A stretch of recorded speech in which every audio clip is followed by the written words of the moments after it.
Good evening. Hello, everyone. I'm Deidre Mumford, a senior analyst with the Los Angeles County Development Authority and a member of Glendale City Church. Welcome to the Domestic Violence and Addiction in Pandemic discussion presented by the Justice Matters Ministry at Glendale City Church. Tonight, we have two women who will present information about their important work. First, we have Beth Greco, President and CEO of Hoving Home, and Nicole Cherry, Clinical Supervisor at YWCA Glendale. Welcome, ladies. Thank you. Thank you.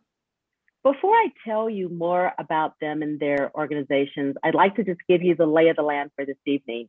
After I share a bit more about them and their organizations, I'll ask them some questions, which will be followed by Q&A. So all of you out there can participate.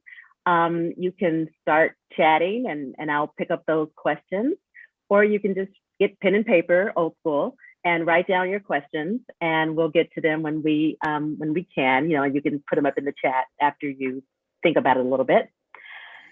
So, and then after that, time permitting, we'll get more questions, and then we'll conclude around 8-ish. So here we go with a bio. First, Beth Greco. Beth Greco's compelling journey into ministry began in 1992. As a troubled young woman whose life was derailed by drugs and alcohol, it was her youth pastor who first heard of the Walter Hoving Home in New York. And that Walter Hoving Home had a proven track record of successful recovery for women in bondage to life-controlling issues. It was at the home that Beth surrendered her life over to Jesus and was miraculously delivered of the life-controlling issues that plagued her life. Today, Beth is the president and CEO of Hoving Home, an in-demand speaker. She has appeared on many television shows, including the Trinity Broadcasting Network, along with numerous local and national publications. Beth is married to her husband, Tim, and they are the proud parents of a son, Jason. Now a bit about Hoving Home. With homes in New York, New Jersey, Nevada, and right here in Pasadena, the Walter Hoving Home has helped thousands of women reclaim their lives from drug and alcohol abuse. Their program is geared to rebuilding the lives of women in an atmosphere of warmth, trust, support, and love. Women are taught a new way to live with a biblical foundation. They deal with the issues in their lives, such as anger, bitterness, and low esteem, that have caused them to live destructive lifestyles. Hoving Home's career readiness program helps them establish a healthy work ethic and prepare them for their employment. Next we have, welcome Beth. Thank you. Next week, okay, glad to have you all the way from New York. Next we have Nicole Cherry. She is the clinical supervisor at YWCA Glendale and provides oversight of the clinical program and supervises the clinical interns and staff. Nicole has a master's in social work and became a licensed clinical social worker 12 years ago. Nicole has worked for the Department of Mental Health at various sites, including Juvenile Hall and Children's Court. Her earlier clinical work was at community health organizations such as Pacific Clinics and Pasadena Mental Health Center. She learned to speak Spanish after studying in Spain and has used her bilingual skills working with families in a clinical setting. She has always had a passion for helping those who are society's most vulnerable and working with mothers and their children. Welcome, Nicole. Thank you. Thank you so much. Now, a little bit about YWCA Glendale's domestic violence program. Their programs include a 24/7 crisis hotline, a 16-bed domestic violence emergency shelter, a domestic violence community service center that provides case management, legal services, adult and child counseling, trauma-informed childcare, and housing navigation support.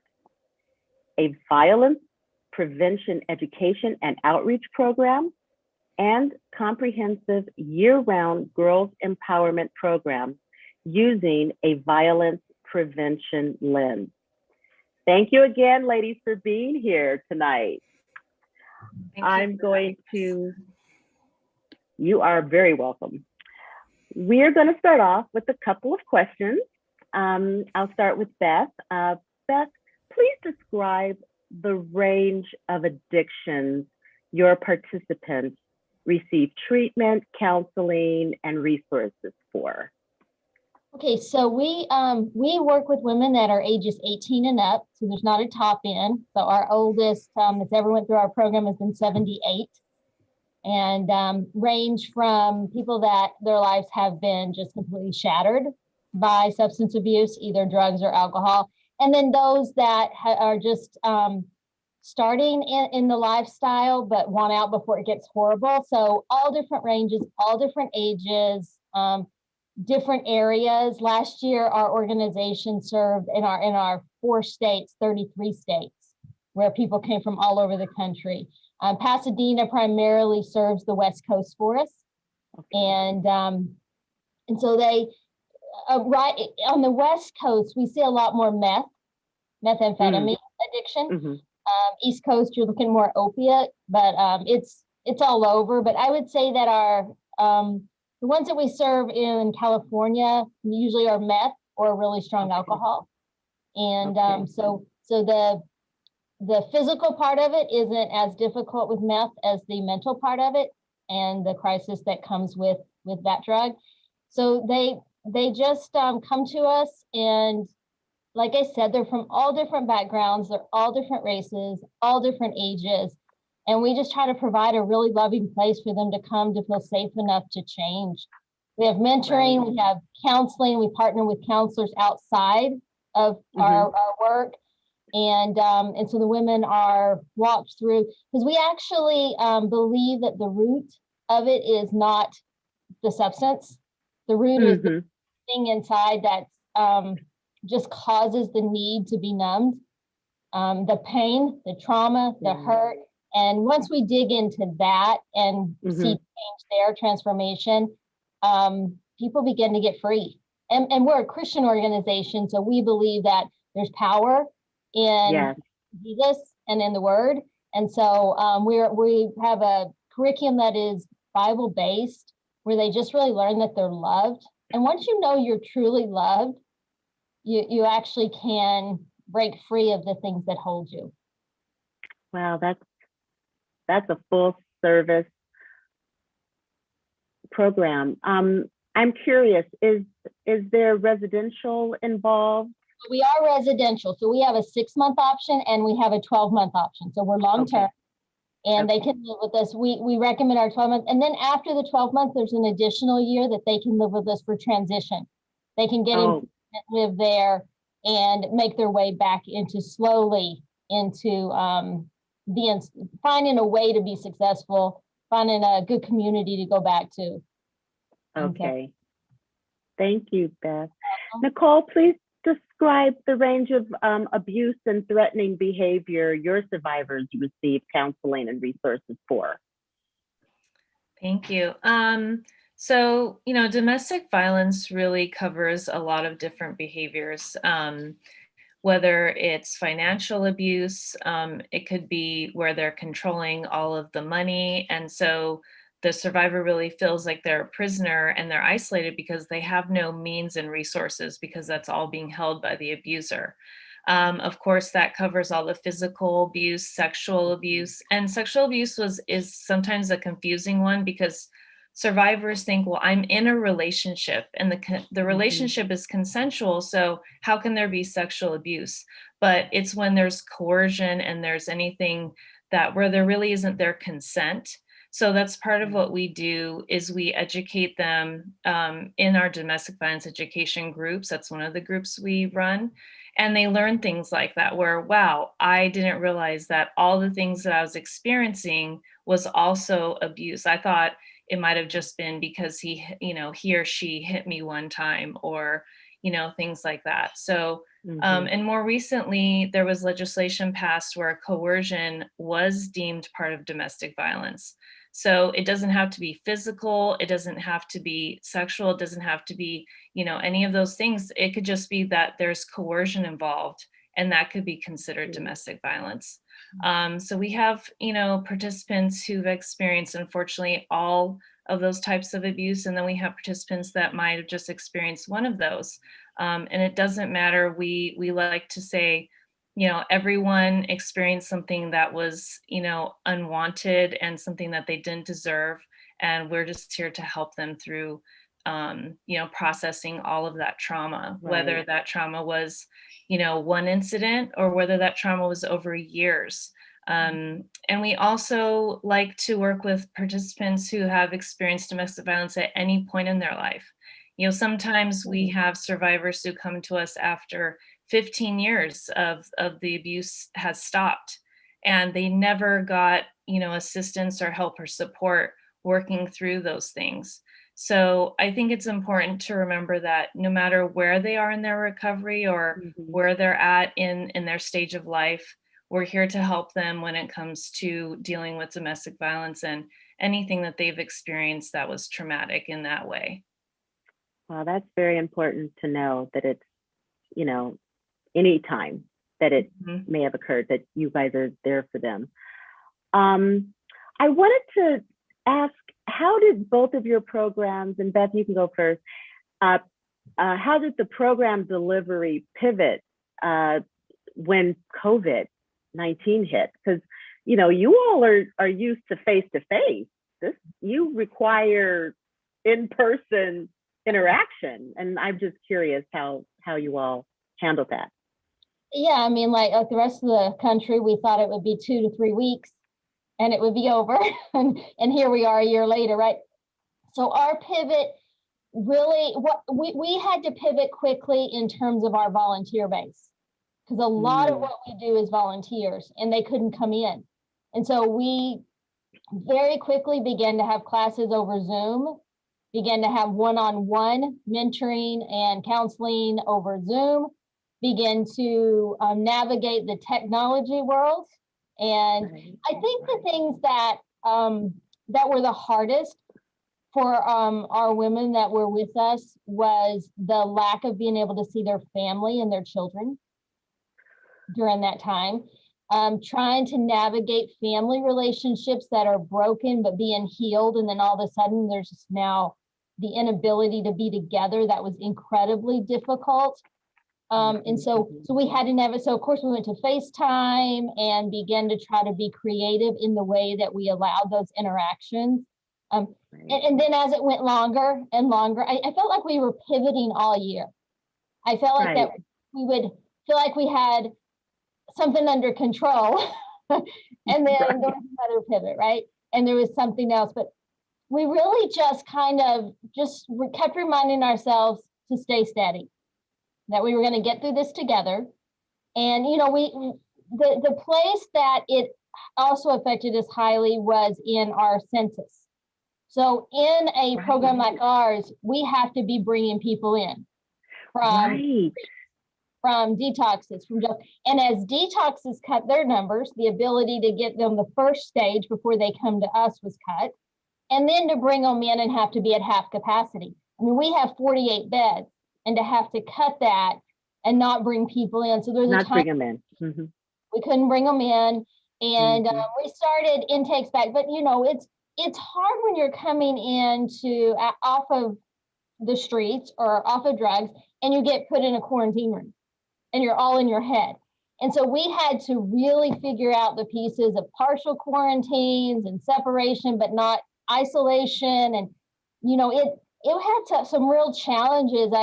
Our team that works in-house, that lives there, they also weren't able to go home and visit their families because they would have to come back, and there's that 14 days. So it had its challenges. But one of the things that I really found is that when we simplified everything, we actually found some things that were kind of in our program that now we'll probably X out.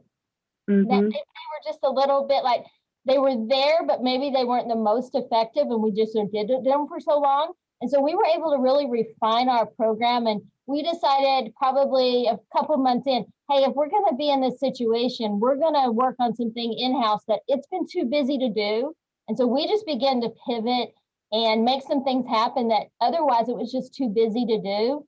And we've got it done. So there's been some exciting things that have happened and some really neat moments. But the loss of people coming in and out and being face to face and engaging, they say that I've heard that the opposite of addiction is connection. Wow. Community. And so that was probably the hardest part, not only for the women that are currently in our program, but our alumni, the ones that didn't have church anymore and didn't have groups and couldn't come volunteer. And they were early in their recovery. So we did small groups over Zoom, and we did all kinds of things to connect. So yeah, I mean, it's had its challenges, and I think that we'll see the highest numbers ever in relapse when the 2020 numbers come out, and overdoses. So I think we'll have some work to do in the years ahead to recover from to recover.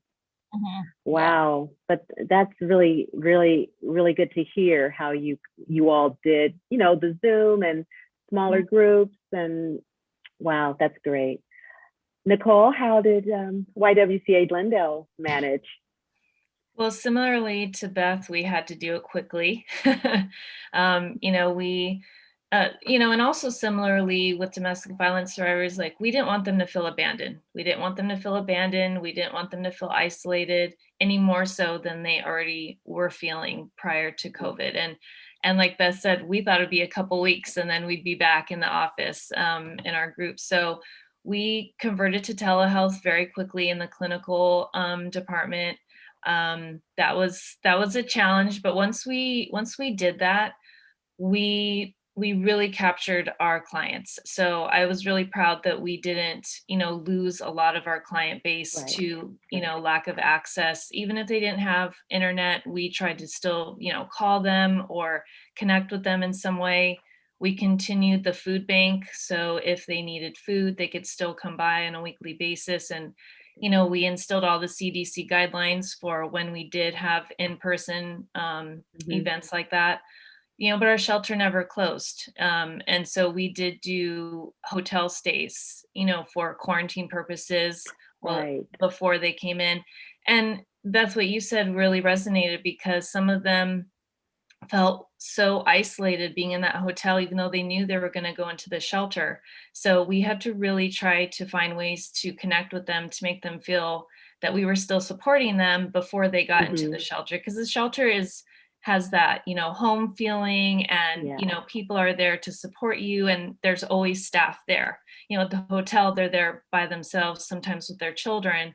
And, again, like you said, they're just in their room, and they're in their head, and they're thinking about everything that's happened and where am I going to go? What am I going to do after this? So we really tried to make sure they knew that we were there for them. And, we saw a huge increase in the need. So our shelter thankfully has the 16 beds, which we made a COVID room. If someone happened to get COVID, we could have them quarantine in the shelter as well. We didn't have that before. So, we converted space for that. So we really try to be prepared. We try to keep our staff safe and the participants safe as well. So. Wow, you guys adjusted so well, and that's just a testimony to, I guess, great staff and, just a commitment to the work and your participants. Oh my gosh. As we plan to emerge on the other side of this pandemic, what concerns are you facing, or any preparations that you're going to find challenging, or is it going to be kind of seamless since you've been through the worst?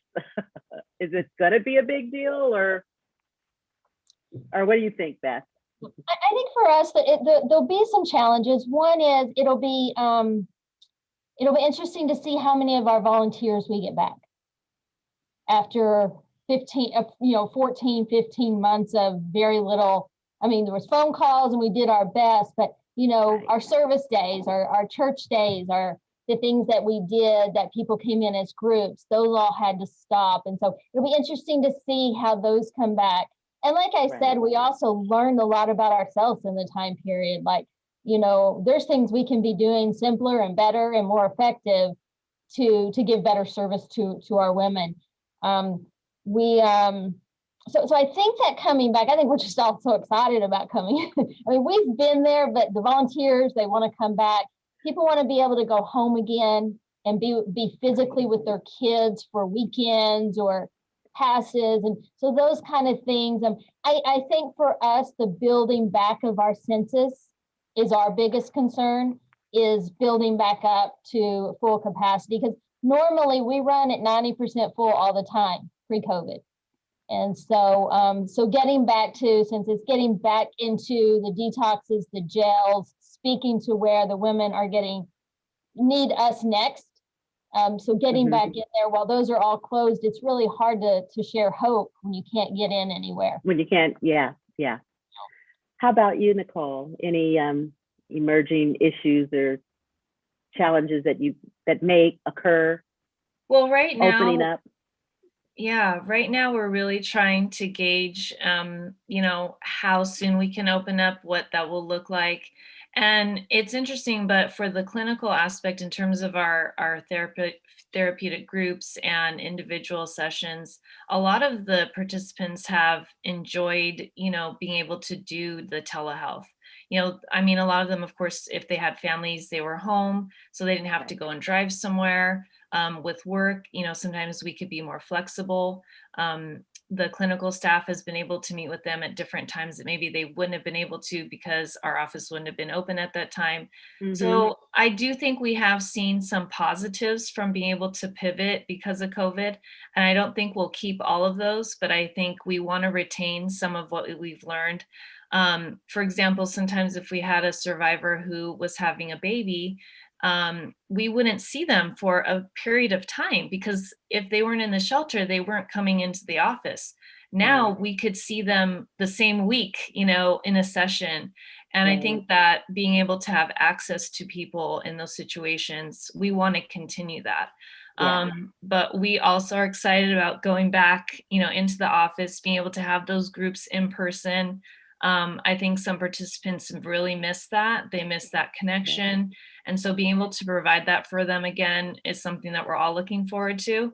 But because our shelter was always open, that will pretty much remain the same. But I would love to have, groups that we offer in the shelter as well, whereas now it's all just telehealth. So I think also just making sure that while COVID is still somewhat present, that we continue to keep everybody safe and, follow guidelines, because a lot of our participants might use public transportation. We want to make sure that they're being safe if they haven't been vaccinated and things like that. Exactly. So we're looking at all those things right now and trying to make our plan. Right. Yeah. Okay. Well, I'm sure everyone's going to want to know what opportunities are available to volunteer, donate, what activities are happening at the Hoving home in Pasadena and at, the Glendale, the YWCA Glendale. So Beth, what sorts of opportunities are there for us to get involved? Are there trainings? Because you mentioned volunteers, and I'm sure you may need to recruit some, as well as try to bring back, Yeah, so we have a large volunteer group and hope to get back to that. So our website has a lot of information about volunteering, hovinghome.org, and you can actually put in an application there, and then you'll get a phone call after the screening. And we kind of want to, so we have that opportunity. We have opportunities for people to kind of, I guess, adopt one of our ladies, and we kind of do that when the lady has no family. And so that family might take her in and, take her to lunch, send her cards, encourage her, and just kind of be there as somebody that cheers her on during the year that she's with us. We also always have opportunities, and right now we don't, but in a few months, yes. opportunities for groups to come back. Those might be work groups, or maybe come in and cook a meal for the women and serve come and do a chapel service, come and share their own stories. And then, so those are volunteer opportunities, always opportunity to get involved financially if someone's interested in supporting. We have a project right now. It's been a dream of mine for years, and it's a really strong computer career readiness lab. And that we're working on the funding for that with the goal of having that in place by September. And so then mentors to work with the women on career readiness, interviewing, all kinds of things. So that's a huge need for us right now. And then also there's just always a need to support the women financially. So we never turn anyone away that can't pay. So there is never, no one is turned away if they have no money. And that's very important to us. I remember when I came in the program in 1992, I didn't have a penny to my name, and they just loved me anyway. And so it's always been our heart and our mission to be able to do it. And so that only happens through partners that give to us, to be able to make sure that we can continue to do that in the years to come. Wow, those are amazing options. And, you know, they're wide ranging, so anyone at any level could participate. Thank you. Nicole, what opportunities do we have in Glendale? So we did have to suspend our in-person volunteers as well. So we hope to eventually reinstate that. But similarly, none of our participants, you know, have to pay for any services. We have a legal department, we have a housing department, we have the clinical services, case management, and we have the shelter, the Sunrise Emergency Shelter. So all of that does not cost anything to access those services. So of course, you know, donations are always appreciated. Our website also has all the information about how to donate. There's something called the Persimmon Donor Circle, and because that's our color. So, you know, that's people that are donating on a regular basis and they are recognized. And so we also have something called the Hope Closet, which when things open back up, that provides clothing and home goods where the participants can come in and just, you know, basically shop for free. And we had really nice things, actually. People would donate really nice items, clothing, you know, things maybe to go on an interview or something for their children. So those items, once again, when we can accept them again, will be welcome. So if people have those things, they can hold on to them for a little longer and then bring them in at some time. So yeah, as far as I can think, those are the ways that people can donate and volunteer right now. Oh, that's great. I wanted to also ask, what advice do you give us who may know someone who is an abuse survivor or a person experiencing addiction, you know, family member, neighbor, church member, just someone that we know because they've confided in us. I think there's the person that has confided, and there's the person that we suspect. And I just am curious, what would you say to us? How do we approach or help both of those situations? The one where we suspect and the one where we have been confided in. So Beth, if you could go first. Yeah, you know, that's a little complicated in the world of addiction because sometimes it depends on the relationship that you have with the person. And, you know, what we find is that oftentimes family and friends want it more than the actual person, especially in the beginning of the conversation. And so I always say that in those moments of desperation, you already have your information in hand, because when somebody wants help, it's a very short window. We find that if they don't get somewhere quickly, it kind of disappears.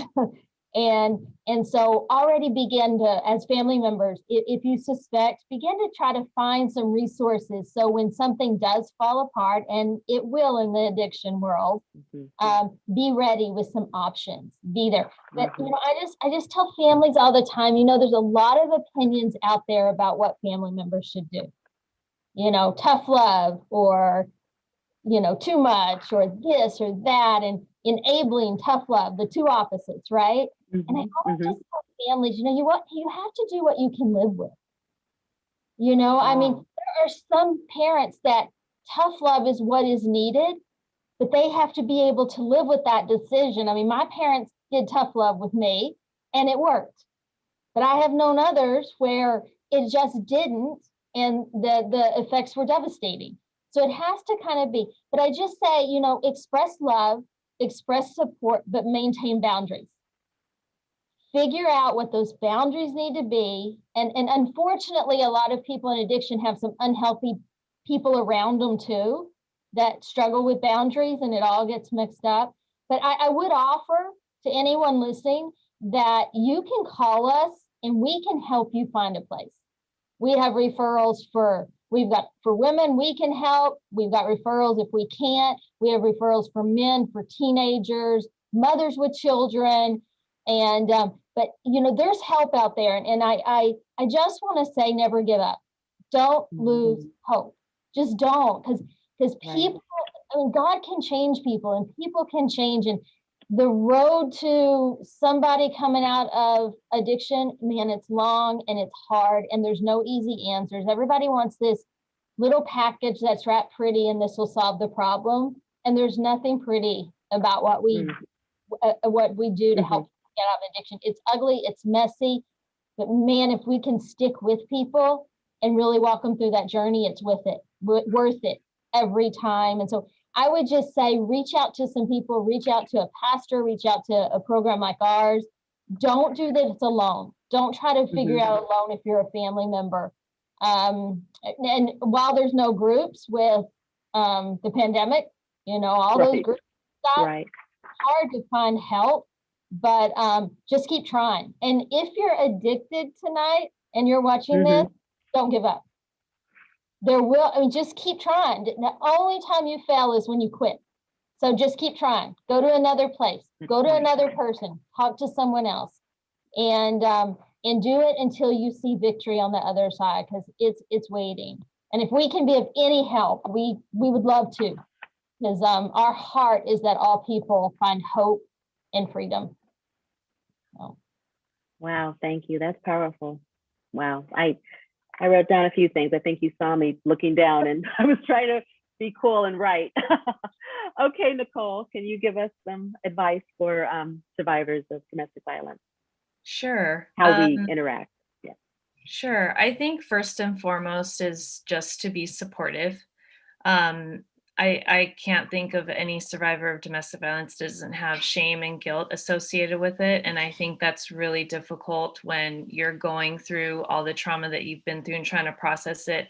And you hear these thoughts in your head from family members or friends that have had something to say, like, why did you stay? Or why didn't you leave before that? And so really being supportive and non-judgmental, because so many of the survivors say, I don't have one person in my life that I feel is supportive. So they feel very isolated. And, kudos to them for coming to us, because they had the strength to call our number or to find us somehow. But if you are, an ally to somebody who's a survivor, I think, like what Beth said, have a crisis hotline. Our crisis hotline is 888-999-7511. And that, or call 211, that's always a good resource, and have those things available to them. So when they're ready, and I think that's the other important part is you may know that there's domestic violence involved, but they may not be ready to leave that situation. And that has to be okay. It takes time sometimes, or a certain circumstance where it's right and it's safer to leave. And so if they ever are ready to leave, then be that ally and say, I'm here for you. So just being present, being supportive and non-judgmental.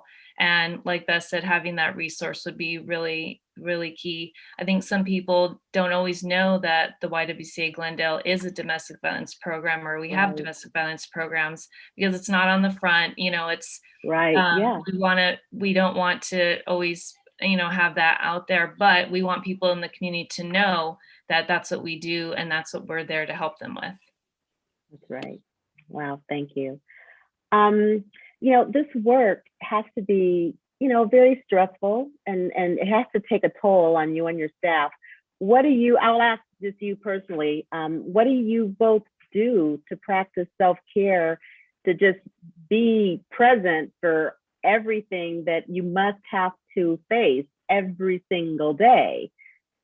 And these are 24-hour day jobs that you have. I mean, I'm sure you get calls at all hours, depending on the circumstance. So how do you handle that, Beth? Oh, that's probably your toughest question for me. I love what I do.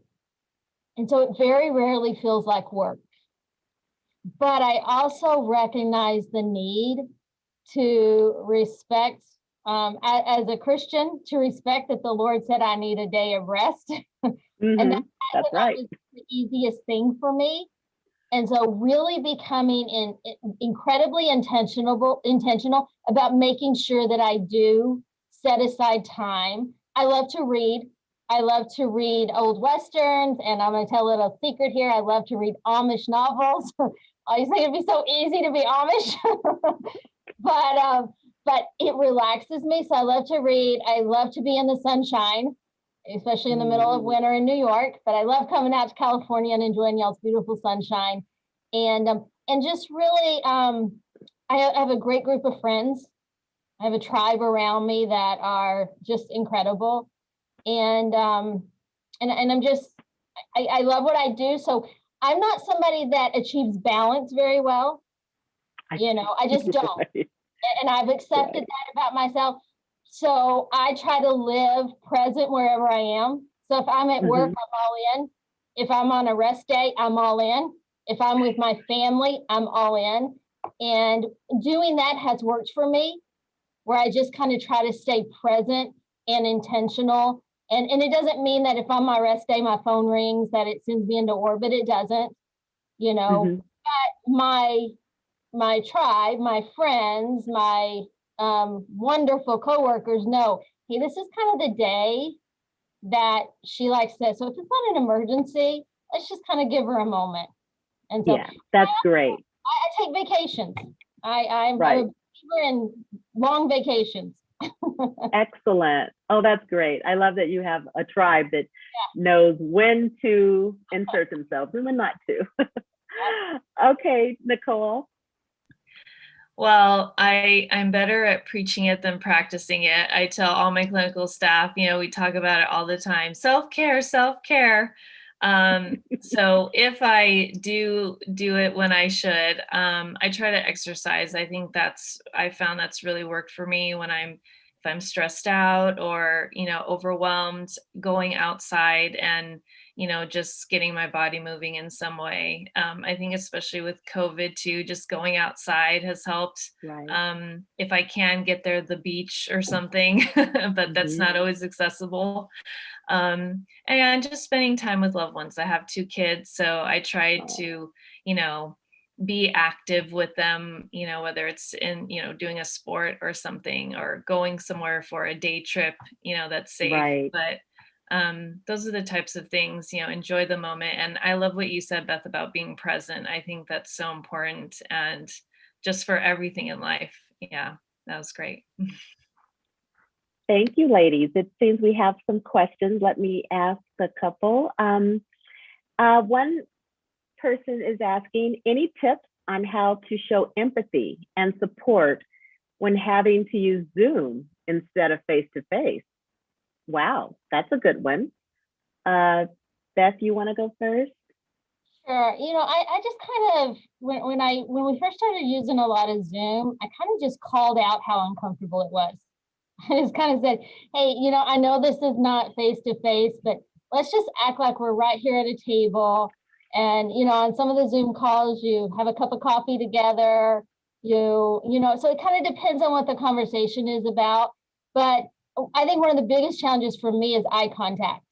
It's very hard to make eye contact on Zoom because you're looking at the boxes, but your camera's somewhere else. And so I just kind of just own that and tell people, hey, I am looking at you. I promise you. I'm looking at you. And I think that we just do the best we can and Right. be really genuine and really authentic and just really kind of just be in the moment. I mean, I'm a real in the moment kind of gal, and I shut my door. I don't let things interrupt my Zooms. I pay attention and I listen. So. Wow. Thank you. That's a good one. I love it. We're all trying to figure out where to look. Just address it. It's exactly perfect. Nicole, what do you say? Yeah, I loved everything you said, Beth. I think that applies, if we're doing group therapy or individual therapy as well. A couple of things that we have talked about is sometimes even your body language, if you're sitting back or if you're leaning more forward. And I think depending on what's going on with the participant, you want to kind of respond to them in that way. So I think even more so than in person, being aware of what your body is doing, right? And where your eyes are. But you can't replace focus and attention though, right? And being fully present and dedicated to that time, I think, is invaluable. And you just want them to feel that you're with them. I think that's the biggest thing. And verbally telling them too, I'm here to support you. Thank you for coming. I really appreciate it. This is such a great step that you're taking. And acknowledging and validating just what they're doing, and how important it is, and that you really appreciate the time that they're putting in to their care and their progress and their journey. So, yeah. Right. Wow, thank you. Let's see, the next question. How do you recognize a victim of domestic violence in the community? Any indicators that are common that we should be clued into? That is a good question. It's a tough one though. I think, of course, if it's just a stranger, sometimes it's hard because you think, am I being too nosy and am I being too judgmental? I think obviously if you see very overt signs of, inappropriateness or abuse, whether it's verbal, or someone grabbing somebody, I think that is a sign. Sometimes people have tried to just ask, like, are you okay?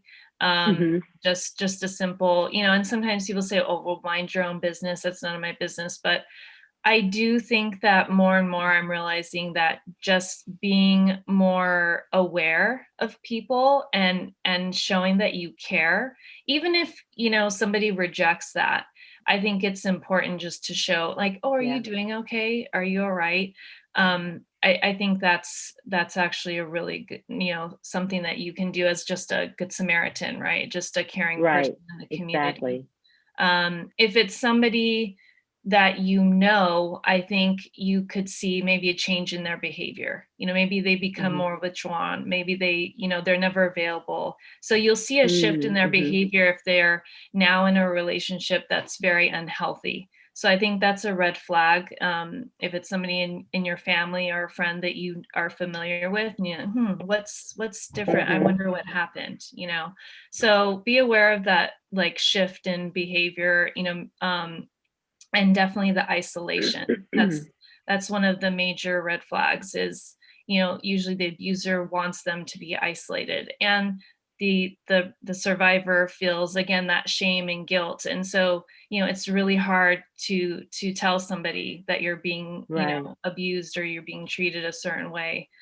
So you'd rather just, deal with it yourself or withdraw. So. Right.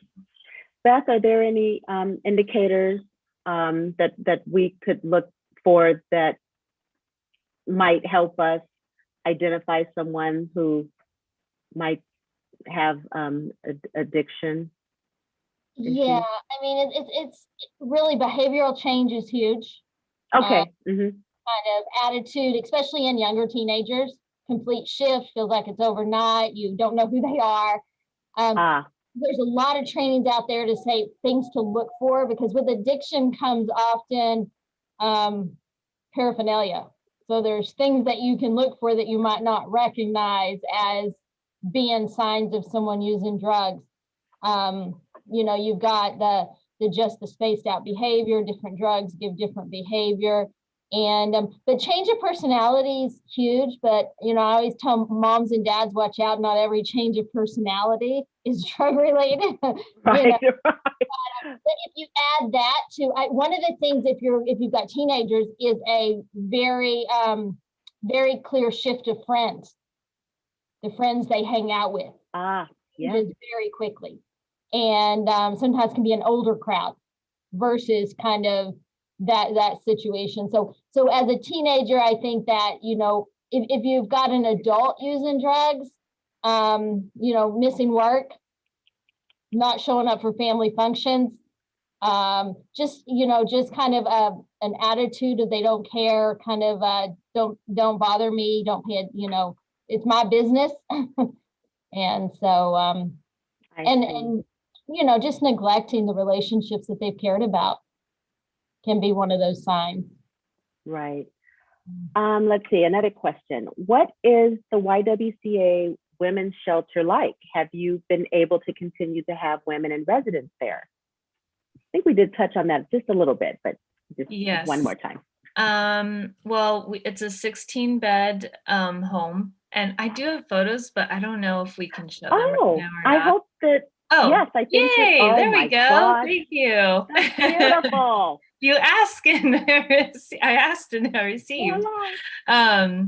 Yeah, so this is the, you know, so there's a living area. This is the common area where families can gather. This is the toy or playroom that's upstairs. And all of these rooms have been remodeled, renovated, adopted through donations. So all of this was possible through various generosities. This is part of our new backyard. So families, especially with COVID, can hang out, the children can play. So we wanted to feel very warm, very welcoming. That's our brand new kitchen. It's so beautiful. Fantastic. I think cooking has been one of those soul good things that happens at the shelter. Some survivors sometimes don't know how to cook as well. And so that's something that they've learned through, you know, just living at the shelter with other families and the staff.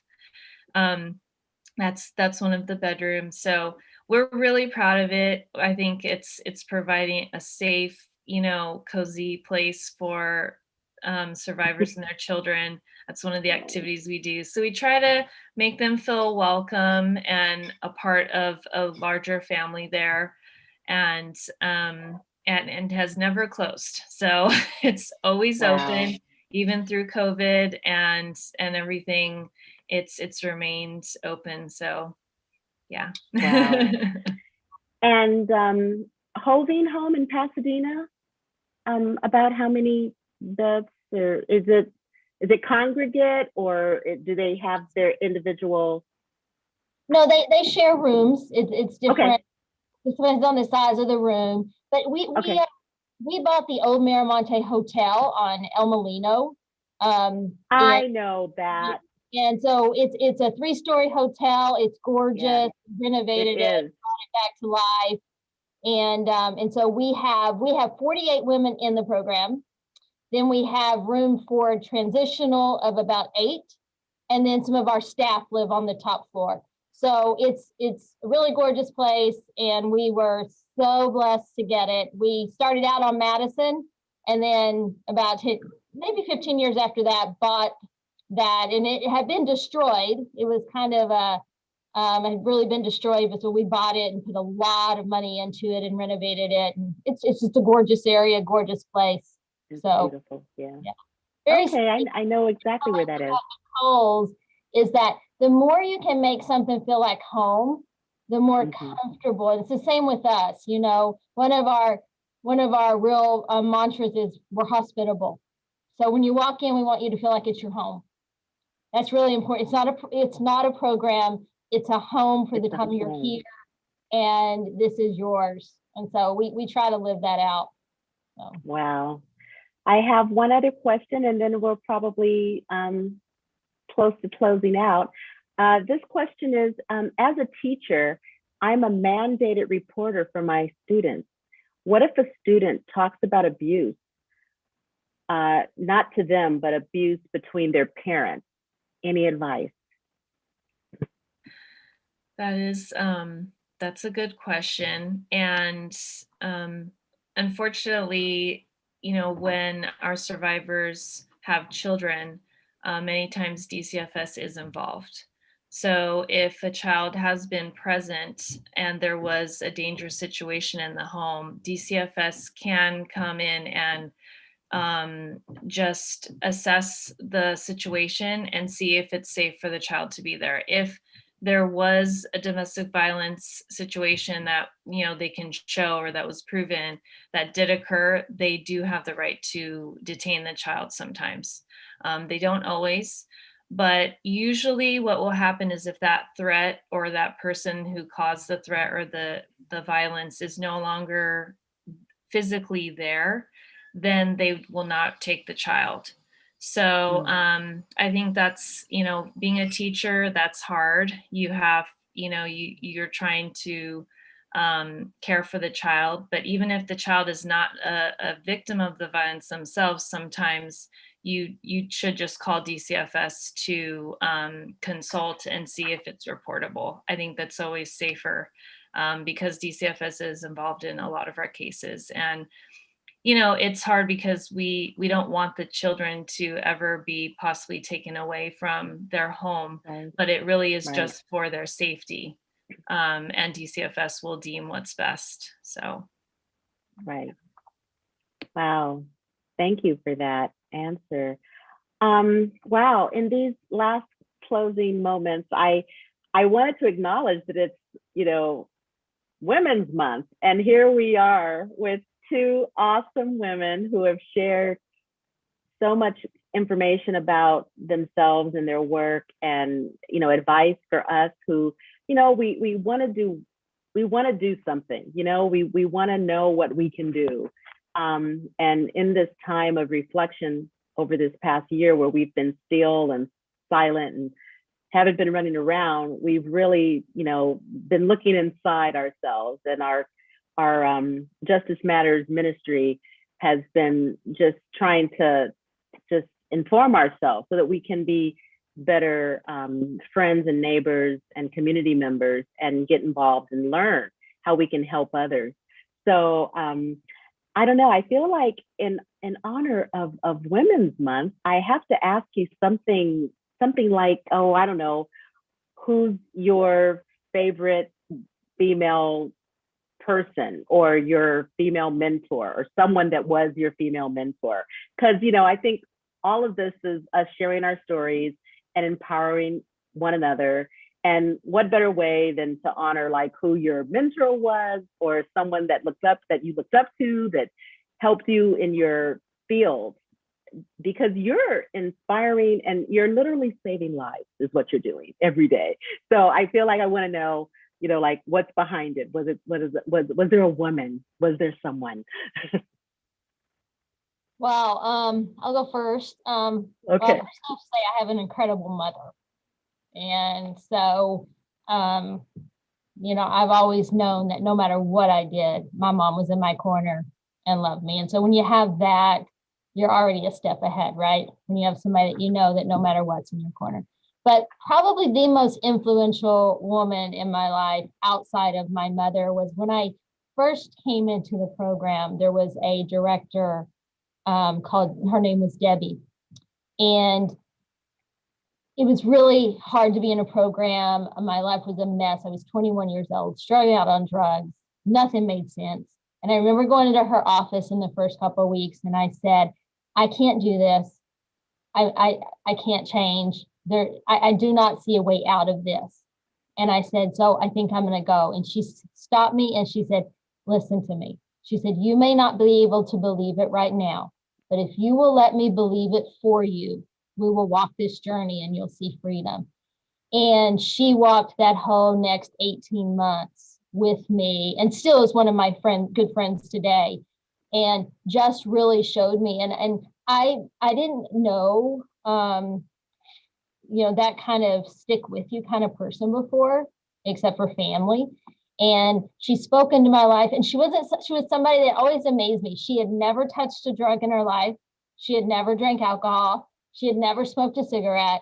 she had been, I mean, she just lived this incredible, I mean, if there's a saint, she's one of them, right? And I thought, how could she even relate to me? But she just loved me. And she just corrected me when I needed it. And I think that as women, we talk a lot about empowerment, but I think for me, it's more about somebody that will stick with me at my best and at my worst, tell me the truth about myself and love me anyway. That to me is what makes the best mentors.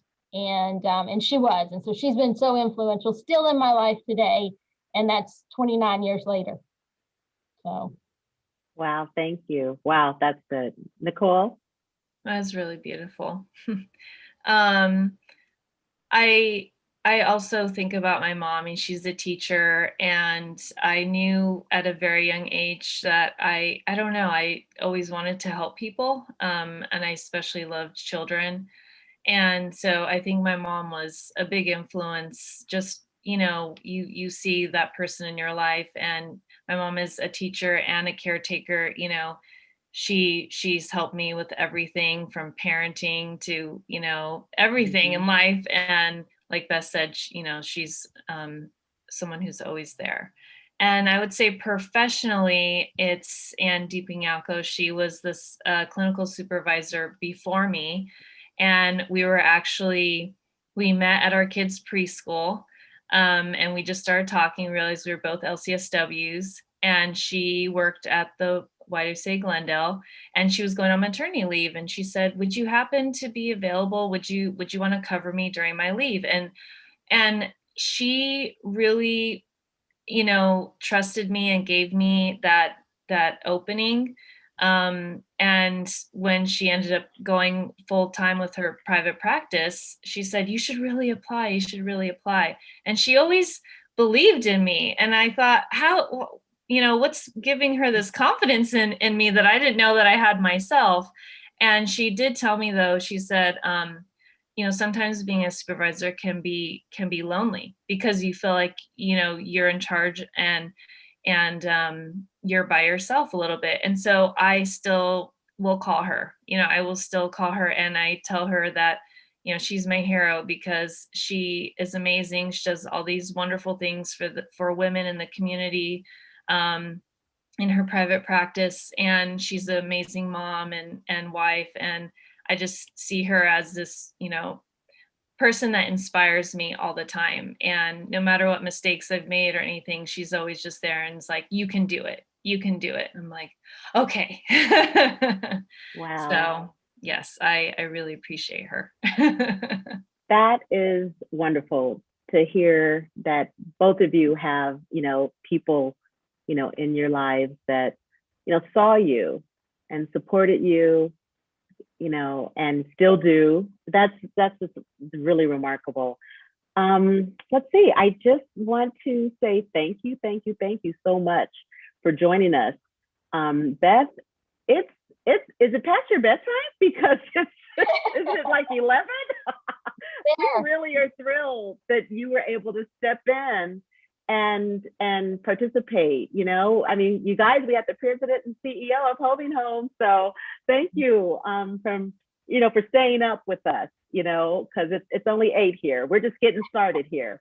But just thank you so much for sharing your stories with us, and how we can all just be better friends, residents, community members, church members, family, and friends to our neighbors, because they're vulnerable people who have become more vulnerable through this episode, this pandemic. And you guys have mentioned that the incidence in both of your fields, your areas, has increased, and there's going to be a lot of work that has to get done. So if all of us can participate and help you in any way, I think that we're on a road to do so, because we got a lot of good information tonight. So thank you for sharing your time with us.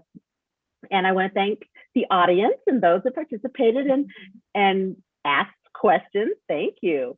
So again, thank you. And I'm going to be in touch with you guys offline. I'm just saying, because I want to just follow up. But thank Yes, you, ladies, absolutely. and have a wonderful evening. Everybody out there, have a wonderful evening, and thank you again. Good night, everybody. Thank you. Thank you so much. Good night. Thank you.